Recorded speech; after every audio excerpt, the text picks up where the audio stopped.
PSIM family is growing as well. So, without further ado, let me do the honor of introducing the next guest of honor. Okay?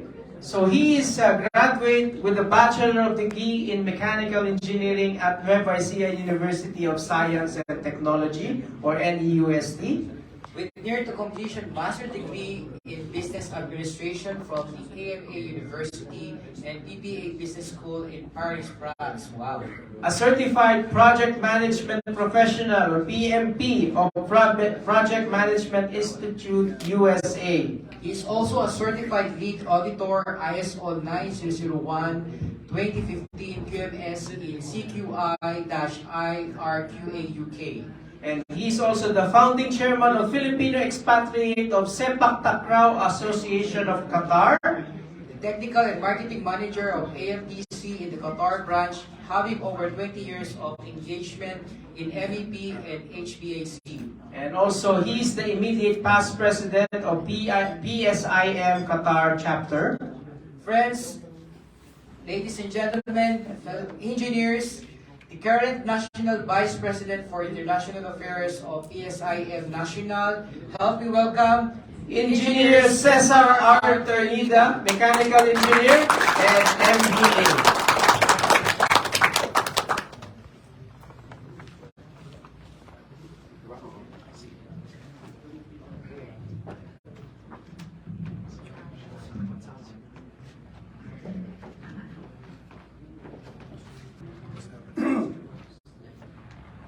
Distinguished dignitaries, can you hear me? Yes. Distinguished dignitaries and Honorable Paulo Zurita, Third Secretary and Vice Consul of Philippine Embassy Riyadh, Kingdom of Saudi Arabia. PSIM National President Jonathan San Juan, PRC Board Chairman Honorable Leandro A. Conti, and PSIM KSA officers, and most of all, the PSIM KSA members. Good morning. Good morning. Thank you for this opportunity to address the esteemed members of the PSIM KSA members on your mid-year general membership meeting with the team may magagawa sa bayan. I was astonished by the team. It's new, it's unique, and not traditional. It means to me a lot, and a good start to demonstrate may magagawa talaga kayo sa bayan. Today I would like to highlight the valuable contributions that mechanical engineers make to society and emphasize the importance of embodying certain qualities to maximize our product. Firstly, as a mechanical engineers, we have incredible opportunity to set an example for Filipinos abroad and to be a source of inspiration. Our profession demands us to be straightforward in our approach to problem solving, to be direct and clear in our communication, and to exhibit integrity and honesty in all our endeavors. By embracing this principle, we not only excel in our work, but also to inspire others to follow suit. Our straightforwardness sets a standard for excellence and professionalism, ultimately contributing to the betterment of our society as a whole. Do you think setting a good example in a contribution to the nation? Yes or no? Yes. may magagawa kayo sa bayan. Secondly, we must support and nurture our community of mechanical engineers, the PSIM organization. We must understand that our successes are interconnected with the success of our peers. By sharing knowledge, collaborating on projects, and fostering an environment of learning and growth, we can collectively elevate the mechanical engineering field. This support network enables us to tackle complex challenges, develop innovative solutions, and advance the boundaries of our professions.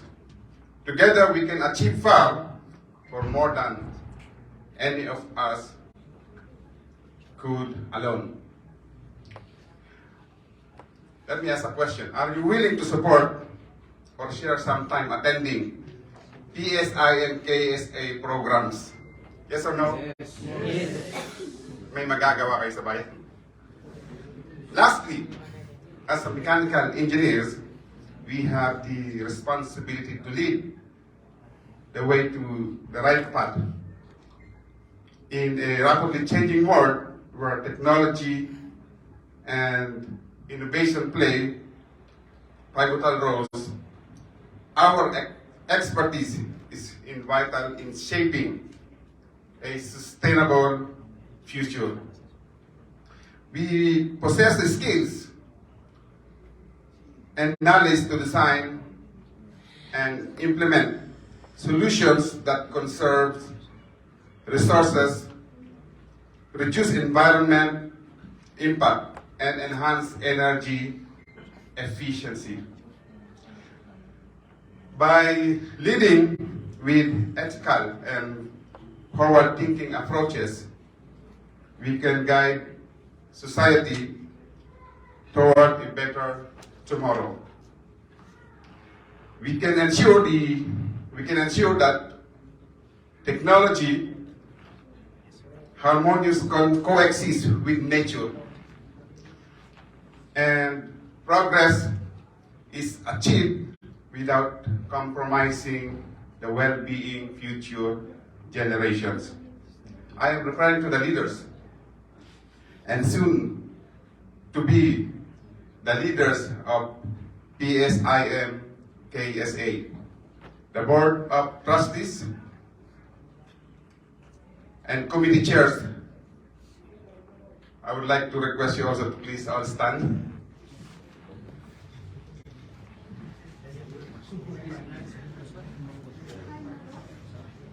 Yes, everyone. No, I mean, so soon to be leaders of PSIM KSA, the Board of Trustees and committee chairs, the one who organized this. Sorry for the correction. Only to the soon to be leaders of PSIM, sorry, sponsors. And also, I forgot to mention the sponsors. We have to thank our sponsors also. The soon-to-be leaders of PSIM KSA, the Board of Trustees and committees, can you please all stand? PSIM, Board of Trustees and committee chairs, can you please all stand? Makakonti lang yung committee. Sa labas. Okay. Anyway, I hope they can hear us also. Just let me ask a question to all Board of Trustees and PSIM KSA committee chairs. Here we go. Can you promise, especially your current president, can you promise and ensure to lead the way for all PSIM KSA members following the principle of making it right for the first time? Yes or no? Yes. Yes. May magagawa ka sa bayan. Okay, thank you. And in conclusion, as a mechanical engineers, we have a remarkable opportunity to contribute to society in meaningful ways by being straightforward in our actions, supporting our community, and leading with purpose. We can make a lasting impact. Let us set an example for Filipinos abroad, showing them the strength of our character and the value of our professions. Let us support and uplift one another, recognizing that together we can achieve greatness. And let us lead the way toward a future where mechanical engineering is the forefront of the innovation, guiding society toward sustainable development. Thank you for the time and dedication to our noble profession. Together, let us inspire, support, and lead the way toward a brighter future. Mabuhay! Mabuhay po ang PSIM, mabuhay ang naglilingkod ng kabato. So I knew him since we were a child because we're mostly we're at the same age, 25 years old. So at the age of 23, he was recruited in Qatar, I believe. Then after 2 years, he transferred to UAE, and then he transferred to Saudi Arabia, and then he transferred to Singapore, and finally he went back to the Philippines. When he went back to the Philippines, I was really surprised that he does not want to go abroad anymore, and he wishes to establish a business of his own. Can you guess anong business niya?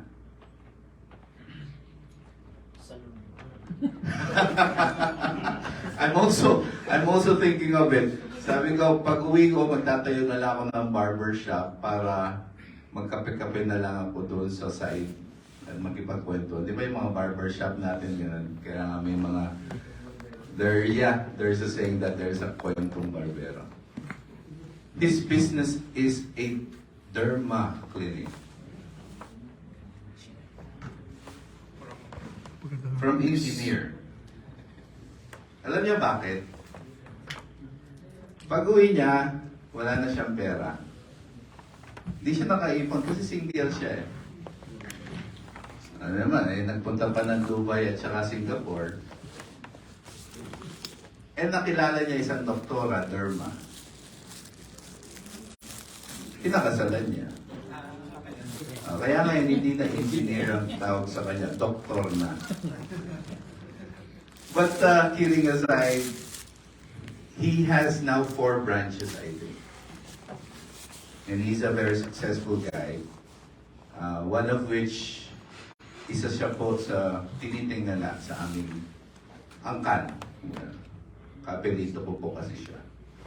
So again, what I mean by this, nandyan po sa inyong invitation, may magagawa sa bayan. Or ME magagawa sa bayan. First and foremost, I would just like to emphasize that as long as you are here, especially in Saudi Arabia, one of which na magagawa niyo po sa bayan is to support and help other Filipino workers. We all know po na hindi po lahat ng nandito sa Saudi Arabia are as successful as us. Even right now, there are about 390 plus distressed workers in our shelter, of which we are averaging 5 workers, distressed workers who are running away from their employers every day. Ganyan po katindi ang problema dito.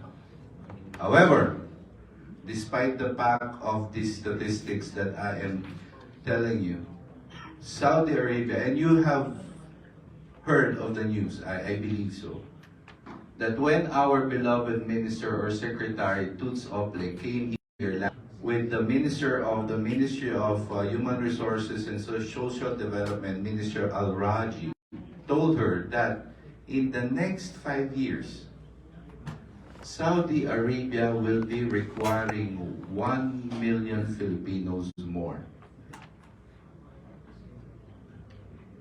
Based on statistics around the world, based on our reports, about 3 to 5% lang naman po sa mga Filipino workers natin ang nagkakaproblema. 3 to 5% of the overseas Filipino workers. However, if you are catering 1 million Filipinos here in Saudi Arabia, ilan po yung 3 to 5%? That's 30 to 50,000.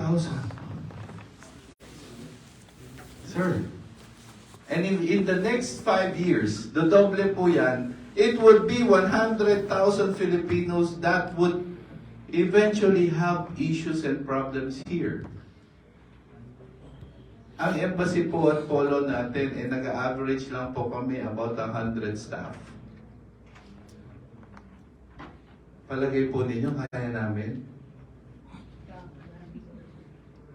We will never, ever. However, with the support, with the assistance of the different Filipino organizations, Filipino communities here in Saudi Arabia, just like PSIM, I believe we can. Di po ba? Yes. Palakpakan po natin ang sarili natin. I have to be honest with you guys. As you can see on my CV and resume, my overseas experience was only 4 years when I was in Dubai. And when I was in Dubai, we have an average of 500 to 600 clients per day. An average case clients of about 50 per day. And I was there for 4 years. I thought when I became the labor attaché here, I had the experience, the expertise needed for Riyadh. I was very wrong. The number of clients we are having here in Saudi Arabia is about 800 to 900 a day. 500 to 600 of which are all distressed workers with problems, issues, and complaints. Not including the hotline calls, the emails, the Facebook messages, and other social media platforms. Which only means we are receiving 1,000 of complaints every day. At alam po ninyo ilan ang staff ko that is catering for the cases and complaints of workers? 8. 8 staff po. Palagay po ninyo ang 8 staff na yon kaya kahit yung 500 na kaso na yon sa isang araw? Because when you're talking to a person, even you have experiences, some of which are your friends, acquaintances, friends of your friends, na tumawag sa inyo, magtatanong and complaining about his or her employer. How many minutes? The average is 10 to 15 minutes. In which case, kung 8 oras lang po kayo magtatrabaho in a day, iilan lang po talaga ang masasagot ninyo. Kahit po umupo yung tao sa harap ninyo, the case officer, kunwari ako yung case officer, umupo dyan sa harap ninyo yung tao, kahit alam mo na yung problema niya, even though you know already his or her problem, and you know already the solution to the problem, but the very basic na dapat gawin natin, kahit alam mo na yung kwento niya, pakikinggan mo pa rin siya. Di ba? Alam mo na yung problema eh.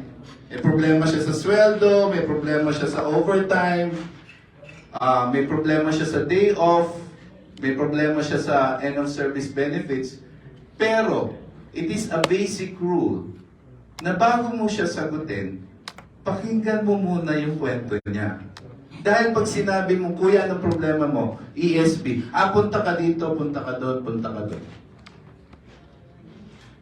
Makikita mo na lang yung pangalan mo sa Facebook na, pumunta po ako sa MWO, sa case officer na to, hindi man po ako pinakinggan. Where in fact, sinabi mo naman yung solusyon. At sasabihin pa na ang babastos namin. That's all what we are experiencing every day, guys. And when I was assigned here in 2021 as the Assistant Labor Attaché, I was really shocked. Because when I was in Dubai, I was only experiencing about 50, let's say to 100 clients of distressed workers per day. But here, 500 to 600, really. I was so overwhelmed, I was so tired, I want to quit my job. But eventually, pag na-feel nyo po that after a day's work, you have helped so many Filipino workers, doon mo marirealize that I'm doing a good job. Again, what is the message that I would like to impart to everybody? Be our advocates. Please, help us in explaining to Filipino workers about their issues, about their concerns. Because, honestly speaking, we cannot do it all. We cannot do it all. Second, ano yung magagawa niyo po sa bayan? And this is the example I gave you with my cousin. When we go back to the Philippines, a lot of Filipinos or a lot of overseas Filipino workers are very, very successful po. However, a tendency po ng most of these Filipinos, they do not go back to the Philippines. I have a friend in Rome, Italy, who is also a labor attaché there. When we had our conference in the Philippines last December, we had the chance to, cope up with each other, tell stories about our posts and our work in the MWO. He was telling me that most of his clients going to him ages from 60 to 80 years old. Sabi ko, bakit? Why is it that they are very old? Why don't they go back to the Philippines, Di ba? Ako, I'm basically, what I'm gonna do, I'm gonna retire at the age of 55. And then I would go back to the Philippines, die there. But some Filipino workers or overseas Filipino workers, ang tendency po nila, they stay in that country, especially European, American, Canadian countries, in which pwede ka maging immigrant or even a citizen. And then ang sabi niya, hindi sila pwedeng umuwi kasi nagpe-pension pa lang sila. So pag umuwi sila sa Philippines, hindi po kasama yung pension nila. That is why, oftentimes, doon sila namamatay.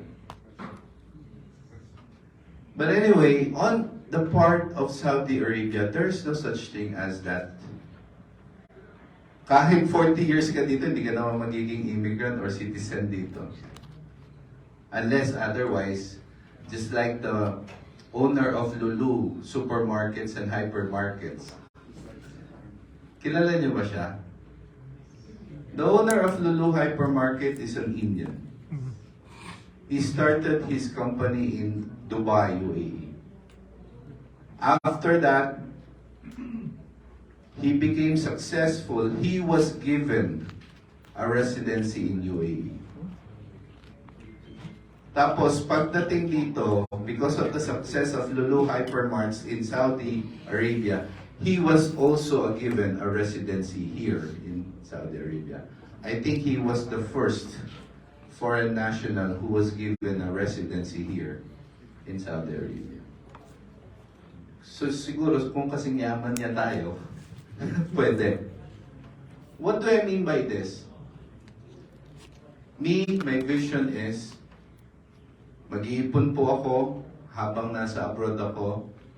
And then when I go back to my own area or province or even the town that I was born to, mag-i-invest po ako. Being an investor would create a lot of employment.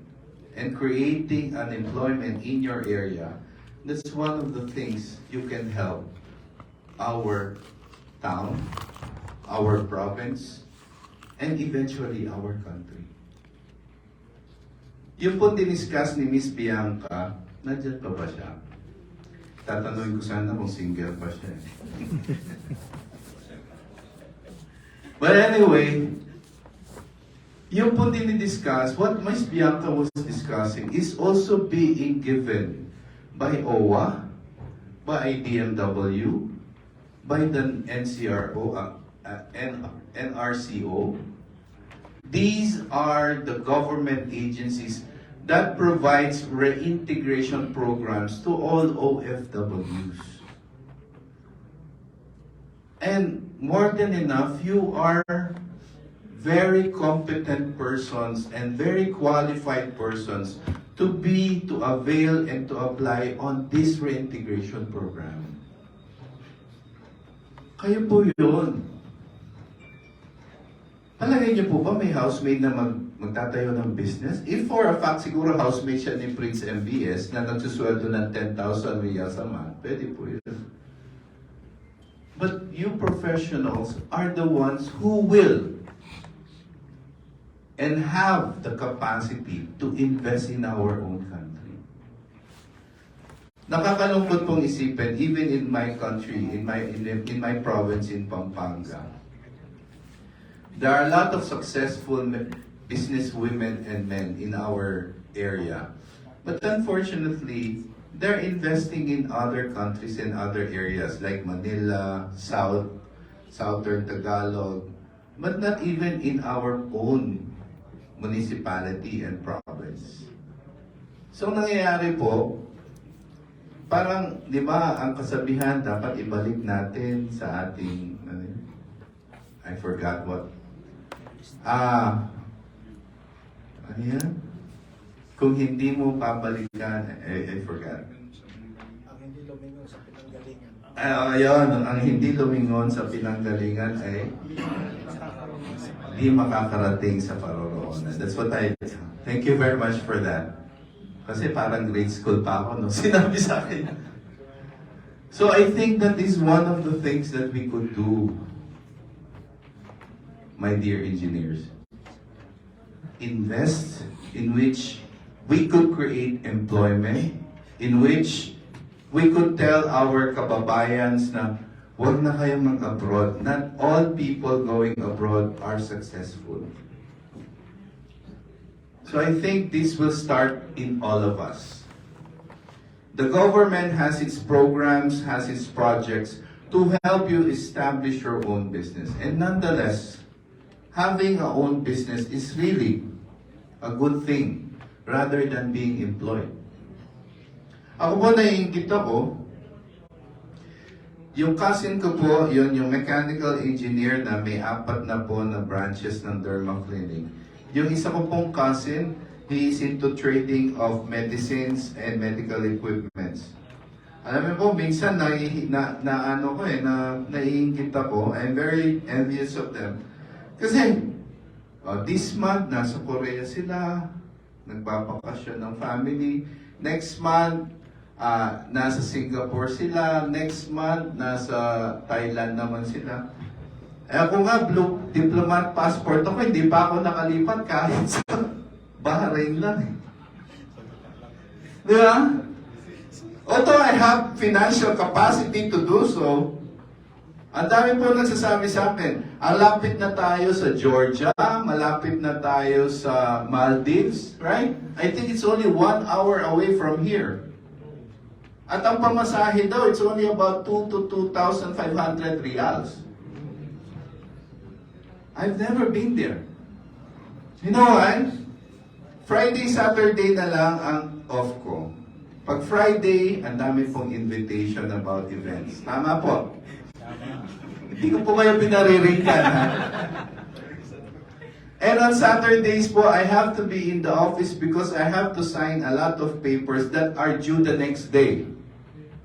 So kalahati po ng araw, matutulog ako, kalahati, nasa office ako, nagpipirma ako doon. Kasi during weekdays po, ang hirap pumirma. Kasi ang dami pong pumapasok ng mga guests, no?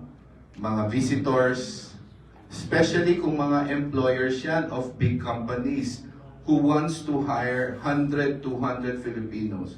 You should provide them a courtesy eh. Kasi mga good employers yan eh. So again, I have no time. Unlike if you're a businessman, and your business is running like a good car, a machine, di ba? Pwede mong iwanan yan. For 1 week, 2 weeks, magbakasyon ka. Pagbalik mo, nandyan pa rin yan. Unlike now, we cannot do whatever we want right now because all of us here are employees. We have masters above us. And knowing Yusek Hans Kapdak and Secretary Toots Ople, wala namang weekend sa kanila. My experience right now, when I became the officer in charge 9 months ago, when, I hope you all know Labor Attaché Fidel Macauyag, right? I was under his leadership when I came here. Ang sarap po ng buhay ko. Because my job really is only for skilled workers. Lahat po ng problema ng skilled, I was the head. Siya po, lahat ng problema ng housemaid, he was the head. So ngayon, ang masarap po lang sa skilled, just like you guys, pare-pareho pong problema. And once you know the process, madali na siyang tulungan. Unlike housemaids. No, may runaways, may minamaltrato, may nire-rape. So, kailangan 24/7 ka dyan. So, when I became the OIC, because Labat Fidel has finished his tour of duty for 5 years, and I have to step up. Nung assistant labor attaché pa lang po ako, I have 2 days off, and I sleep about 10 p.m., 11 p.m., hanggang umaga na po yun. Gigising ako ng 7 a.m. Yung ngayon, wala na akong weekends. Eh tayo po kasi, I don't know about you guys, at about 4 a.m., tatayo po ako kasi tijingle ako. That's every day. Tapos matutulog uli ako. Before, nung assistant labor attaché pa lang po ako, pagtayo ko ng 4 a.m., titignan ko yung cellphone ko, walang text yan. So, ginaganon ko, tulog ulit ako. Ngayon, paggising ko ng 4 a.m., titignan ko, Yusek Hans, Secretary Toots. Gaganyan na yung kamay ko. Kasi alam ko mga urgent cases yan. So, ginagawa ko noon, first few months of being my OIC, I had to open up and then answer them. No? Kasi urgent cases, rescue of housemates, maltreatments, blah, blah, blah, and all. So, sasagutin ko sila. So, mag-exchange na kami ngayon ng text messages. Hindi na ako makakatulog until papasok na ako ng 8 o'clock in the morning. Tapos, after a few months, syempre, nasisira na yung tulog ko eh. Kasi 4 a.m. here is already 9 a.m. in the Philippines. Kaya, hindi nila naiisip na tayo, tulog pa sila, nagtatrabaho na. As months passed by, I tried to resist myself na kahit tumayo ako during the time, hindi ko titignan. Ang problema guys, pag hindi ko tinignan, hindi rin ako makakatulog kasi nakaganyan ako. Pucha, baka may urgent. Ma-recall ako at maalis ako sa polo. You know what I mean? iniisip mo pa rin na may message sila eh. Hindi ka rin makakatulog. That's how it is with us. So I told myself, I'm not gonna be like this until I'm old. I want to enjoy myself in which pag may naipon na ako, I would establish my own business in my own town. And then have a great life until mamatay na ako. And I hope you do so, guys. Again, as I'm telling you right now, you are the most competent and qualified persons to establish businesses and to invest in your areas. Isipin na lang po ninyo that even though you are no longer an OFW, you are still helping your kababayans within your area. Kaya, again, may magagawa kayo sa bayan. Palakpakan po natin sa iyo. As for us, in the Migrant Workers Office, I can, eye to eye, tell you right now, face to face, you will always have our support, our full support, and assistance in your organization. I remember po, I was newly assigned as officer in charge. Sir Marlon came to me at in-introduce po niya yung mga officers niya. Kahit alas 7 ng gabi yun. Di ba Kuya Marlon? Nagpansit pa tayo nun. I believe so. Again, we need your support, guys. Especially me po. Ako po. I need your support right now. You all know that last January 1, our embassy or the Assistance to Nationals section of the embassy and its functions have been transferred to the Migrant Workers Office, in which isa lang po ang sinasabi ngayon sa batas ng Department of Migrant Workers. Lahat ng problema ng isang OFW ay responsibilidad na po ng Migrant Workers Office. Either police case yan, criminal case yan, court case yan, or labor case yan. Kami na po. Hindi po kamukha dati. Pag pumunta po ang isang OFW sa atin, pag may police case po siya, the MWO or the POLO previously, ini-endorse po natin yan sa Philippine Embassy. But because of the establishment of DMW, lahat na po ng problema ng OFW ngayon ay sa MWO na po.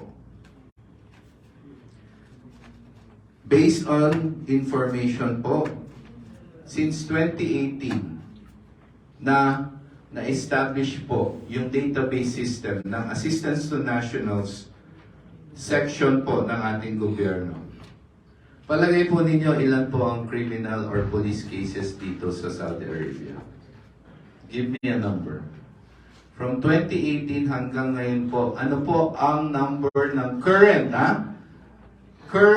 at active cases dito to the Filipino workers here in Saudi Arabia? Give me a number. 5,000? Kuya Marlon? 500? 20,000? Any other? Zero? Mabibigla po kayo. It's 33,768.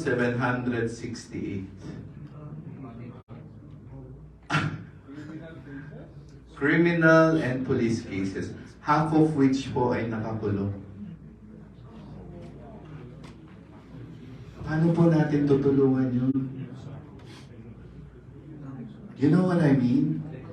I'm telling you all the facts so that you would realize kung gaano po katindi at kalaki ang responsibilidad ng MWO as of now.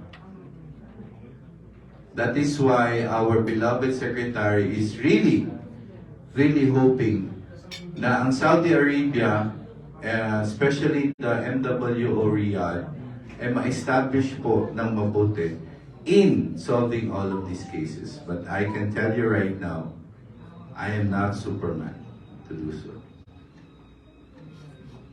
Again, we need your support in order to improve our services to our Filipino workers. Nakita ko rin po sa invitation ninyo that there is a where's the invitation? Nandito ba? Hindi ko mabasa. PSIM KSA, leading global excellence geared on integrity and professionalism. Have I read it right? I think this is the advocacy of the PSIM. Pwede ko pong dagdagan, mga PSIM members. This is my advocacy to all of you. Be an advocate of change. We have been deploying Filipino workers po dito for the past 50 years. Since the time of former President at tatay po ng current President Ferdinand Marcos Sr., 1970s po nag-start tayo ng deployment ng Filipinos here in Saudi Arabia. And it has been more than 50 years now. I'm gonna tell you and I'm gonna ask you, may nagbago po ba?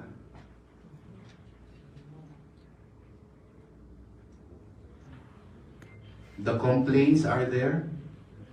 Maltreatments are there. Non-provision of food. Non-provision of true salary. Not even giving the true end of service benefits to a lot of Filipino workers. But we cannot not do it all, mga kapatid. That is why I'm asking you, be an advocate of change. Sa inyo po, as professionals, magsisimula po yung pagbabago, and hopefully, within the next 2 years. With that, thank you very much for inviting me tonight today. I hope po I gave some things for you to think about. Maraming salamat po ulit at mabuhay po kayong lahat. Mabuhay po tayo.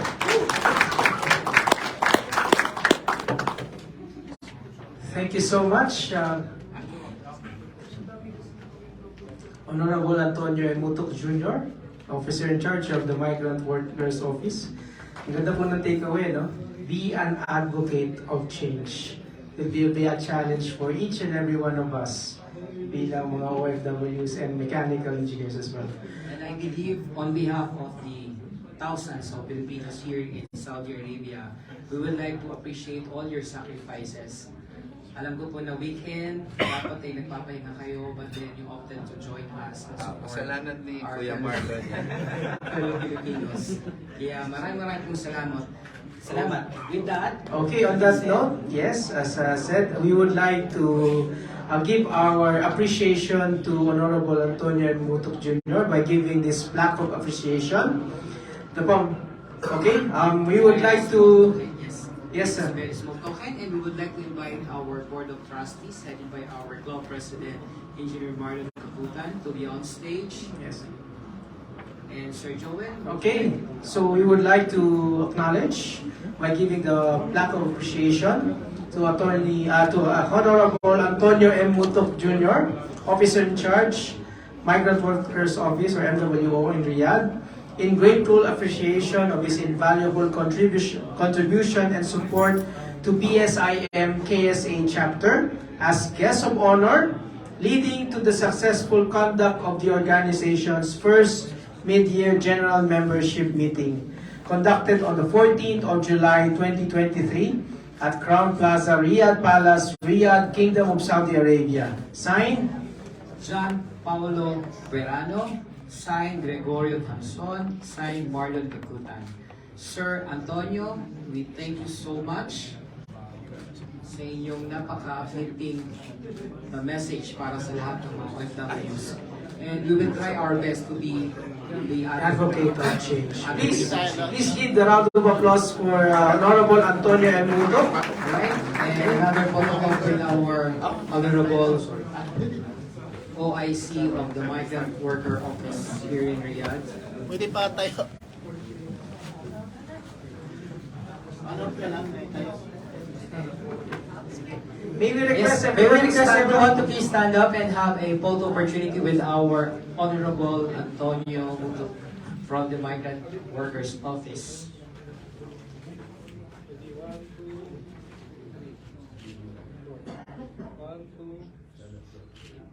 Thank you, sir. Thank you, sir. And all the best. Okay, we would like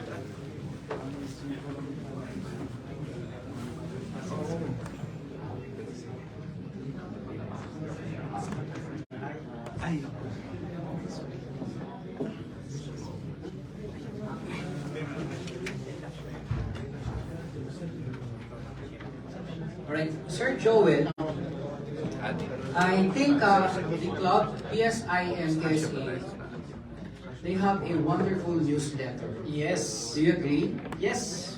And to come up with newsletter, kailangan ng matinding efforts.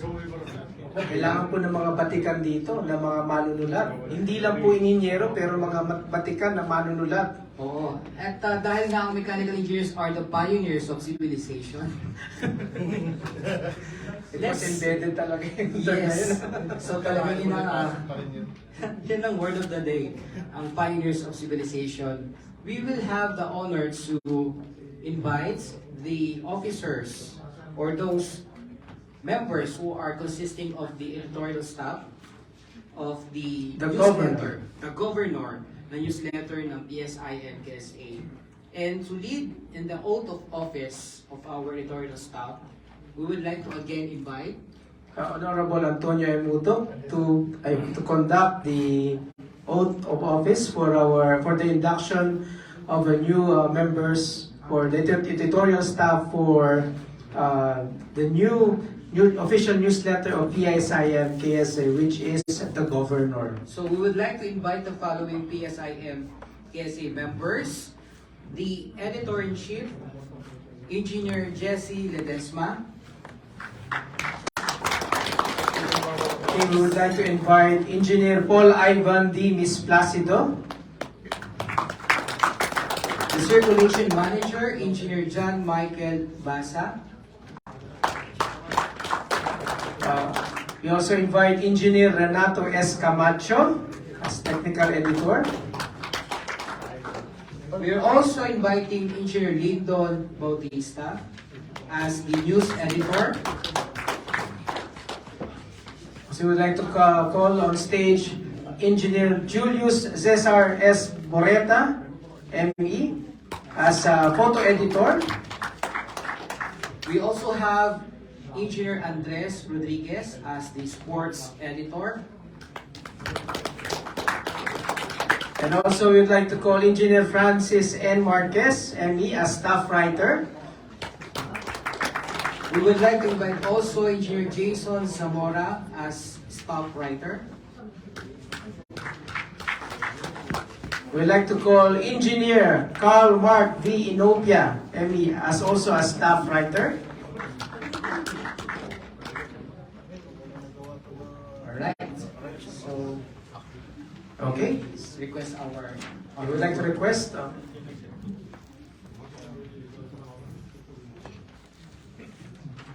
I would like to request the new staff and officers to please raise your right hand.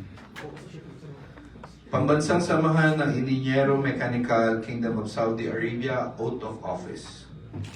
I, please state your name. After having been appointed to the position of, state your position.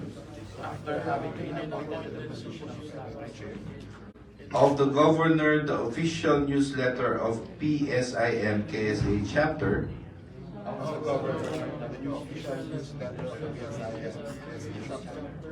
for the year 2023, for the year 2023, do hereby solemnly swear do hereby solemnly swear that I will faithfully do and discharge, that I will faithfully do and discharge, to the best of my ability, to the best of my ability, the duties and responsibilities the duties and responsibilities incumbent upon this office, incumbent upon this office, that I will write responsibly, that I will write responsibly, based on facts, based on facts, and verify the contents of my articles, and verify the contents of my articles, to avoid proliferation of fake news to avoid proliferation of fake news and unverified information, and unverified information, that I will do my duties that I will do my duties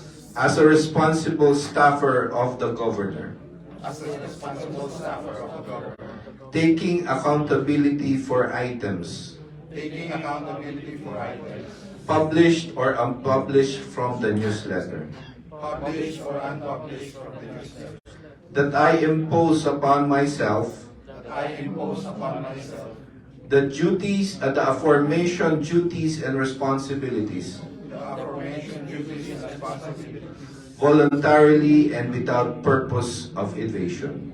voluntarily and without purpose of So help me God. so help me God. So by the power vested in me as the migrant workers officer in charge, I now induct you as the new officers and staff of the governor, the official newsletter of PSIM KSA chapter. Congratulations po, and palakpakan po natin sila. Thank you so much, and congratulations to the newly inducted officers and editorial staff of the governor. The governor, yes. Batikan na batikan talaga, the governor. And we would like to thank also our Honorable Migrant Workers Office Chair. Honorable Antonio Bulok, maraming salamat po. Salamat.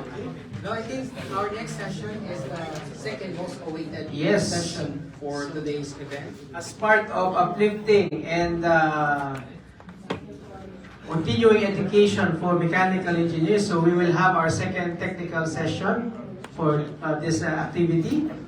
Okay, so So ako, Sir Joel, being a non-mechanical engineer, it intrigues me, what is hydronic? So parang sounds like hydroponic pero hindi naman hydroponic. So I think there's the best person to tell us, technically speaking. And could you please do the honor of introducing our presenter? okay, with pleasure. Okay, so our next technical speaker is Regional Business Development Manager of IMI Hydronic. Gentleman is born in Santander, Cebu, Philippines, and studied Bachelor of Science in Architecture at Adamson University in Manila. He worked as a project manager in IPM company in the Philippines. And he is also currently working as Senior Architect at Al Rashid and Sons Company here in the Kingdom of Saudi Arabia. He also served as a past president of the Association of Filipino Plumbing Engineers in KSA. And he's also the current chapter president of UAP KSA Riyadh chapter for the year 2023 to 2024. A registered master plumber. And also the current vice chairman of PPO CRSA for 2023. A licensed environmental planner. And also an architect. And also, not last but not the least, a loving husband and a father of 4 daughters. Ladies and gentlemen, friends, mechanical engineers, we're proud to present you Architect Clifford T. Aviso, UAT, ENT, and RNT, the 2023 Vice Chairman of PPO CRSA. Sir?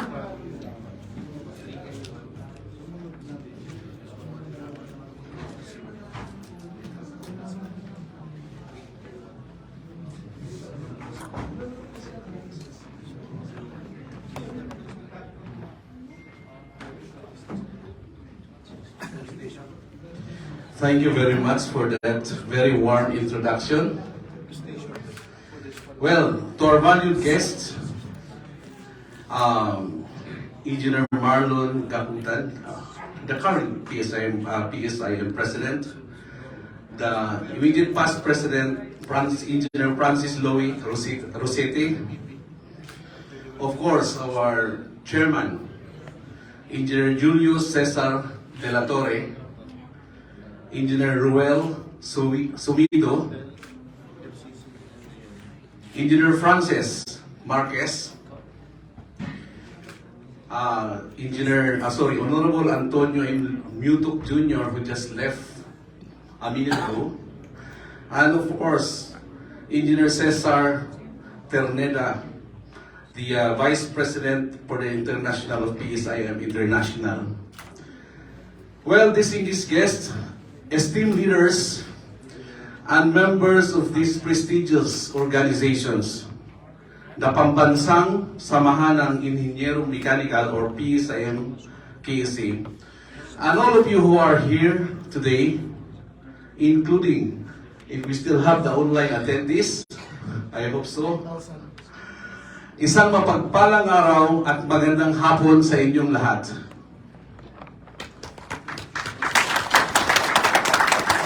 Nakapagkape na, kaya medyo gising na. It is with my great pleasure that I stand before you today on this momentous event.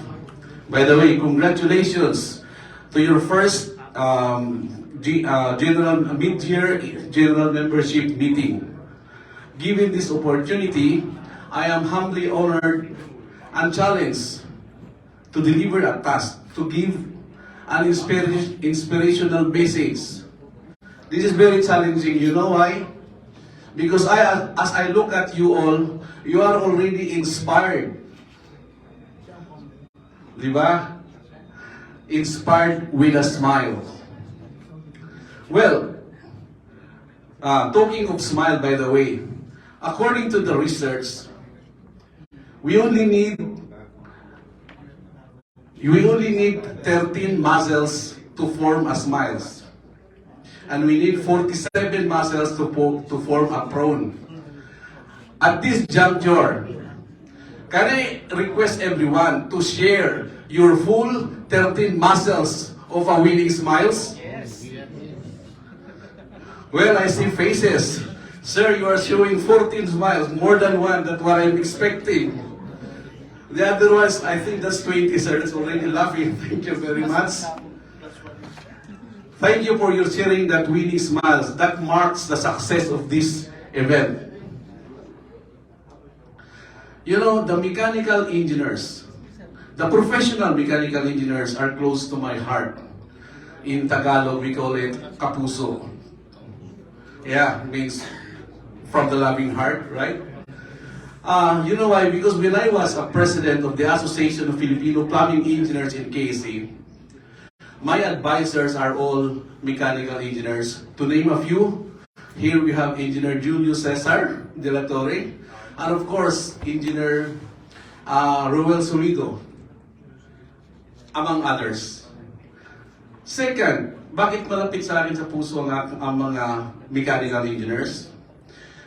During the making or the preparations for the plans, building plans and designs of the multi-purpose hall in the Philippine Embassy here in Riyadh, some of you here, we were able to have collaborations on the process, and that project was very successful and it is being utilized now by the Philippine Embassy. Kaya malapit sa akin, that was headed by Engineer Lowy Marquez that time. Sorry, Francis Marquez. Pinagsasama, no? Now, third reason bakit close sa akin ng mga mechanical engineers. Guess what? Sino makaguess may 1,000 real? Nakakasawa mo, sir, mechanical engineer. Nakasawa na. You know why? My second daughter, by the way, my first daughter is an architect, a licensed architect as well. And my second daughter is about to graduate this month or next month studying at Lyceum Philippine University in Cavite with a course of BS Mechanical, Bachelor of Science in Mechanical Engineering. So, in the near future, magkaroon din pala kami ng kapamilyang mechanical engineer. So, hindi lang kapuso, kapamilya pa. That's how I close. Isn't that amazing? Okay, going back to business, to my task to give an inspirational message. I know you have already equipped with everything, but as an environmental planner and as an architect as well, just to remind a few. Nowadays, in the rapid growth of global modernization, we have industrialization, technology advancement like what you had presented, smarter innovations, and even the worldwide mega projects, constructions. We know that mechanical engineers are top of the professionals or frontliners equipped with propelling power to shape the future. However, this rapid growth of modernization, if taken granted, might lead to global risks and might defect the natural functions of ecological balance. We heard the so-called global warming or global warming. Yeah, and one of the major reasons is due to the uncontrolled emissions of carbon footprints. I think some of you had heard the carbon footprint, especially sir, you. Kasi alam ko nasa lead po kayo. By the way, carbon footprints is the total amount of greenhouse gases, including carbon dioxide and methane, that are generated by our actions. So, from the simple cooking at the house to the manufacturing at that factory, we are generating gas emissions, and that's what we call carbon footprints. And it has to be controlled because it leads to the global warming.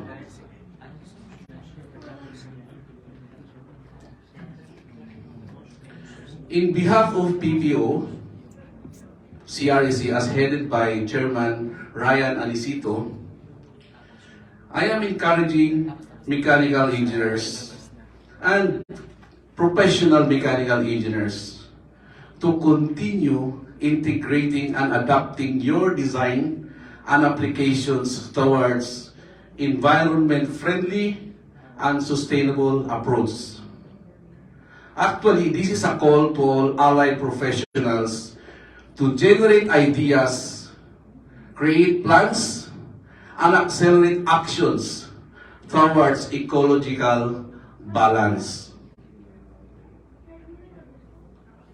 We need to preserve our natural resources.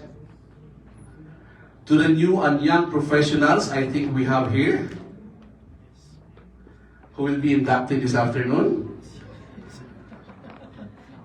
I am encouraging you also to keep innovating and creating new ideas.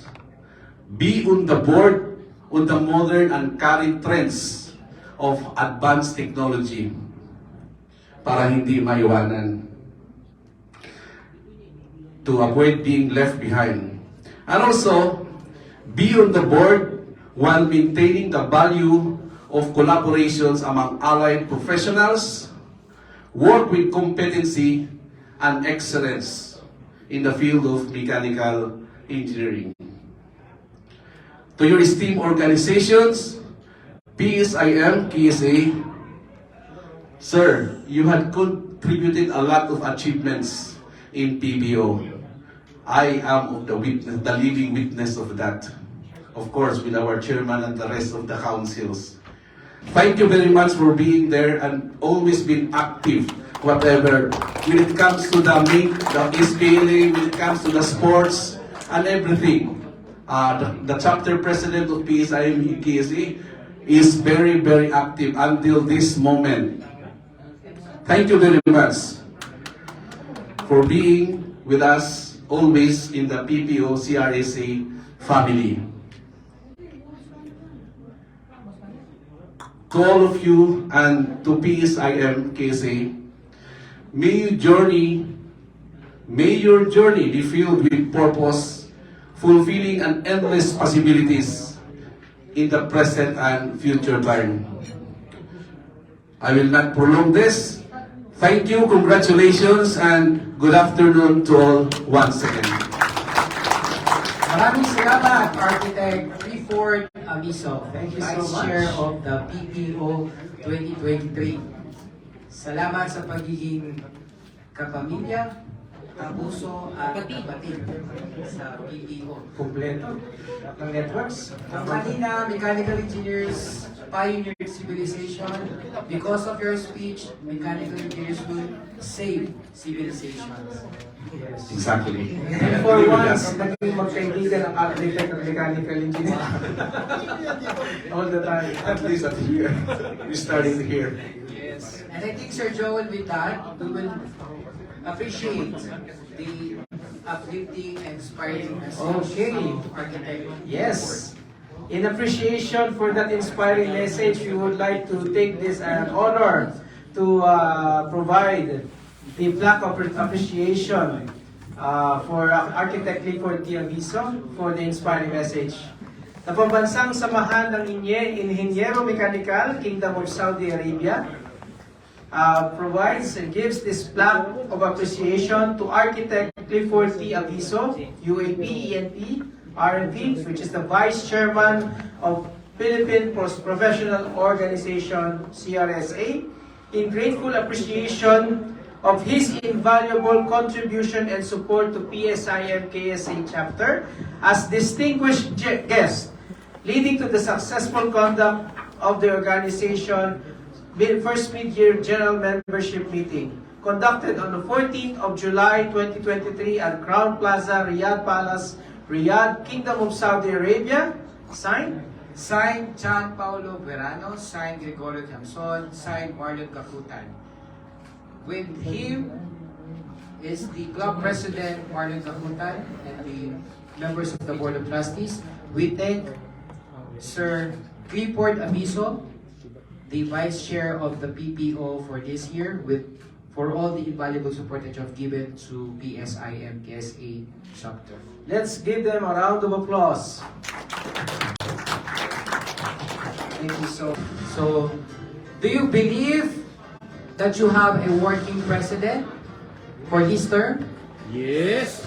Parang hindi ko naman naririnig. Do you agree that you have a working president this term? Yes. And to hear the mid-year report on the accomplishments of PSIM, please help me welcome our club president, Engineer Marlon A. Kakutan, EME, AE, and League Green Associate, our 2023 President. Kalahati na ba eh?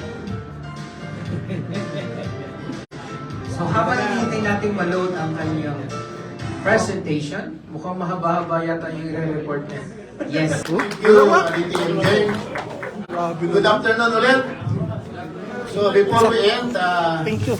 I will report the calendar of activities, what we have done in the first quarter and second quarter. The members should know what we have accomplished.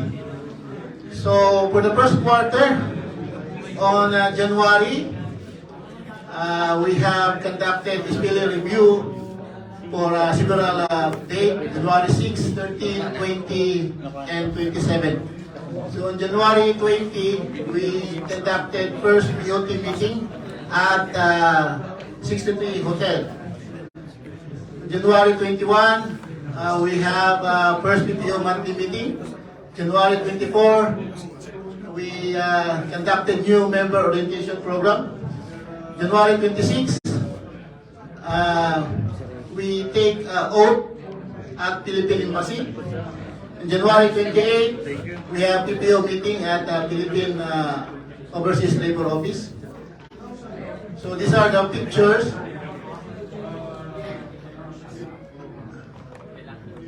Okay, very fast. Bilisan natin, bilisan natin. Balik yan. Ayun yung mga pictures sa PPO meeting. So, dahan-dahan lang. Ito yung sa embassy. Sa outtaking ceremony. The next, ito naman yung PPO meeting din sa full office.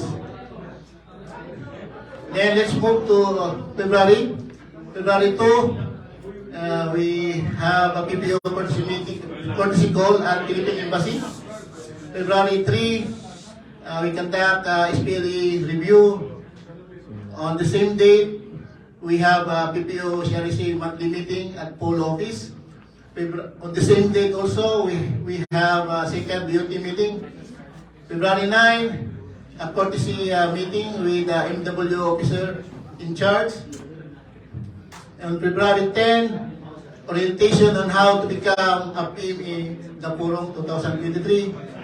On February 20, we joined the Big Five exhibition show. On February 22, emergency BOT meeting for the first general membership meeting. On February 27, we have PPO CRC induction and out-taking ceremony.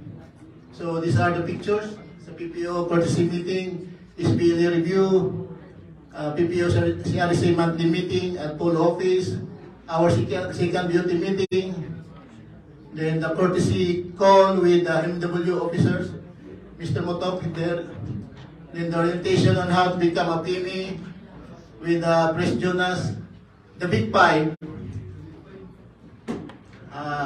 exhibition show and the emergency meeting also we have there, and the PPO CRC induction and out-taking ceremony. So let's move on March 3, we conducted our first general membership meeting. On March 10, 17 and 24, SPLE review. On March 10, the third BOT meeting. The same date, we have also lead at ASEAN and ACPI orientation.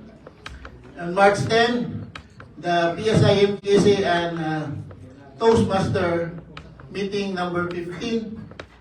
On March 17 and 18, we attended the World Engineering Day at Bahrain. On March 24, we have PPO CRC meeting at Itis. On March 31, we conduct community service at Bahay Kalinga for girls with our community service, Engineer Julius. On March 31, we conduct PME mock-up interview for our batch 1 PME aspirants.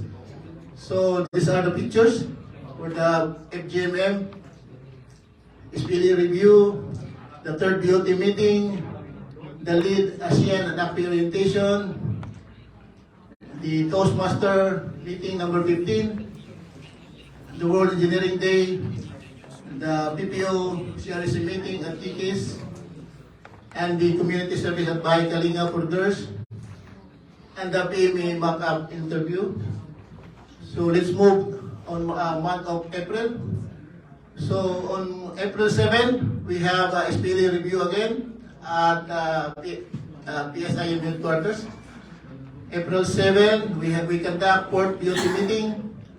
April 14, lead seminar at 63 Hotel with our PP Jason. In the same date, April 14, we conduct SPLE review at PSIM headquarters. April 20, we have first batch, PME first batch, first oral interview in Dubai, headed by our charter president, Engineer Ruel Smido.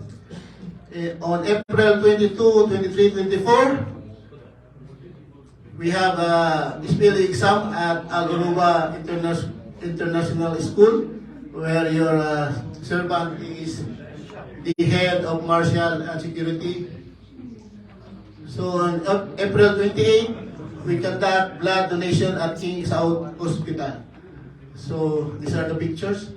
SPLE review, fourth BOT meeting, the lead seminar, the first oral exam in Dubai, SPL exam at Al-Uruba International School, the blood donation at King Saud Hospital. Then let's move on the month of May. So on May 5, again we attend the PPO monthly meeting. In the same date, the PPO meeting. On May 19, we conduct plant tour at KBA factory. On May 26, we conduct firefighting seminar with Engineer Doy. So these are the pictures. PPO CRC monthly meeting, PPO meeting, plant tour at KBA factory, the firefighting seminar. So let's move on the last month, the month of June. So in June 2, we conduct a 6 BOT meeting. On the same day, we have the PPO basketball tournament opening. So on June 4, we have a PPO basketball PSIM versus UAP. Chairman is there. On June 9, we travel to Western area in Jeddah along with Chapter President Roel and IPP Francis, meeting with the our brothers in Jeddah. So on June 10 and June 29, we have the PMA final tier checking for batch 1. And June 23, initial screening of PMA batch 2 at PSIM headquarters. So these are the pictures, the 6 BOT meeting, PPO basketball tournament opening, PPO basketball tournament, PSIM versus UAP, the meeting at Western Region for Mimis, the final checking of the PMA batch 1, initial screening for PMA batch 2. So those are the activities for the first and second quarters. And hopefully we have still 6 months more to go. So we need your support, all the members of the members. So we are here, your officer. We have to work hard to finish this year. So thank you so much and good afternoon. Back to you. Maraming po salamat, our Club President, Engineer Marlon Gakutan. Ngayon alam ko na kung bakit ang team nyo may magagawa sa bayan. Because your chapter, PSIM, KSA, is may ginagawa naman. Ang daming ginagawa ng inyong chapter. Maraming so, congratulations. At marami pang magagawa pa. Yes. Sabi nga ni Presidente at for the next 6 months, marami pa rin activities. Sa tingin ko, he deserve another round of applause. Yes. Our Let's give a round of applause for our President. Parang bawal mag-love life pala pag President. Sa dami na ganun sa buhay, parang bawal ang love